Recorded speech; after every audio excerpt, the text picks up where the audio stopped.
Hola hola les Sagittaires et bienvenue sur El Tarot de Malou. Dans cette vidéo les amis, on va regarder ensemble vos énergies pour la semaine qui arrive, à savoir du 25 au 31 mars 2024.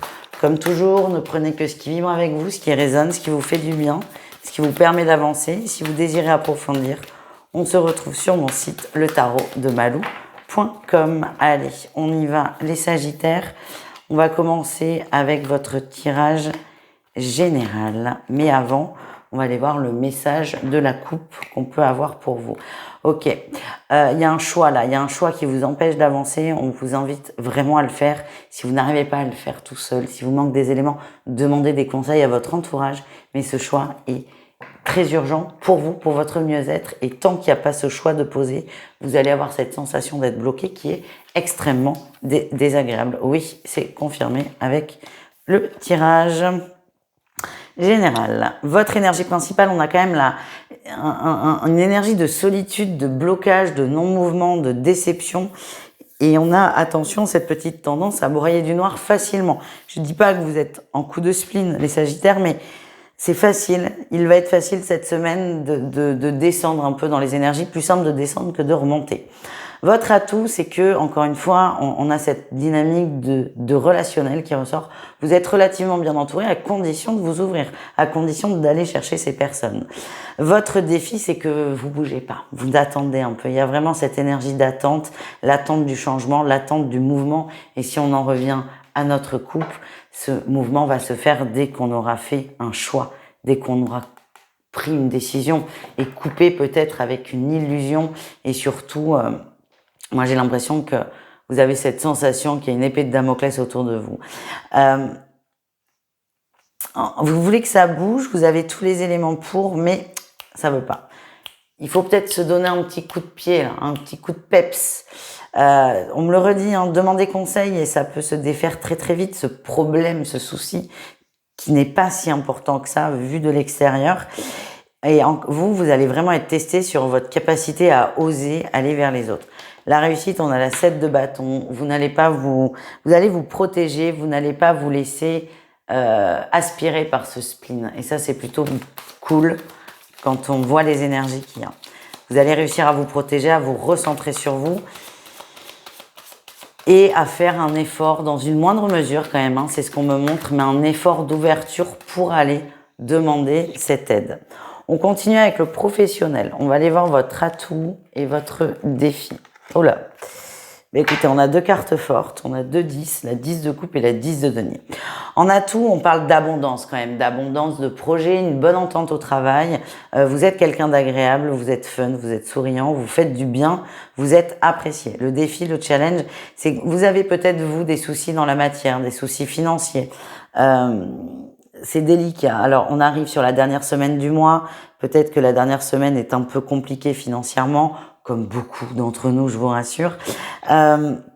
Il y a vraiment cette dynamique où la perte financière, ou le manque financier plutôt, va peut-être un peu taper sur votre morale et sur votre dynamique au travail. Ouais, moi on me dit que ça c'est fou ça. Vous pouvez demander une évolution dans votre entreprise, une augmentation si les fins de mois sont compliquées. Vous êtes légitime à demander ça. Pareil, on reprend l'exemple. Je dis, vous attendez quelque chose, mais vous n'allez pas le chercher. Là, peut-être que certains ruminent sur le fait qu'il manque 50 balles chaque mois. Vous pouvez aller le demander à votre patron une augmentation. C'est pas lui qui va venir vous chercher. Mais allez-y. En fait, cette semaine, c'est vraiment ouvert à aller chercher l'opportunité, mais encore faut-il que vous y alliez. Personne ne le fera à votre place. C'est ça qui ressort. Vous êtes vraiment testé là-dessus. Et ce qu'on vous dit, c'est que c'est ouvert, c'est positif. Allez, qu'est-ce qu'on a au niveau relationnel en général? Eh ben oui, vous en enfermez sur vous, c'est con quand même. Vous êtes dans votre bulle, vous êtes un peu dans votre grotte. Vous savez que l'entourage est là, que vous pouvez demander ce que vous voulez aux gens qui vous entourent, mais j'ai du mal. Là, certains commencent à admettre l'idée que je vais aller demander un conseil ou de l'aide aux autres. J'ai envie de sortir, ouais. J'ai envie de sortir de ma zone de confort, de ma bulle, et de faire ce fameux effort. On a toujours cette 7 de coupe qui vient, ce fameux choix à faire. Quel est votre défi challenge? Bon, vous allez me dire, vous êtes pas mal. Le fait de toujours d'être un peu dans la négativité quand même. D'être un peu dans la négativité et d'attendre que les autres viennent vous voir.